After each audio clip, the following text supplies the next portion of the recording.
今個星期日5月11號開始，我會一連24個星期喺 IG、Facebook 同 Patreon 發佈一套來自靈魂同地球嘅書。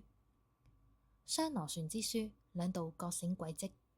一條帶你返去靈魂嘅源頭，一條揭開地球被隱藏嘅真相。每週日同每週三，我都會分享對應嘅篇章，唔只有文字，亦有 podcast 嘅聲音回顧。你可以聽住呼吸，靜靜咁記得返你係邊個，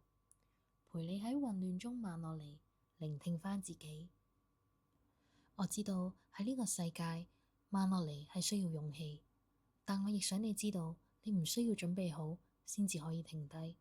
你唔需要證明啲乜嘢先至可以畀人聽得見，你只需要願意相信，就能夠感受到自己嘅價值。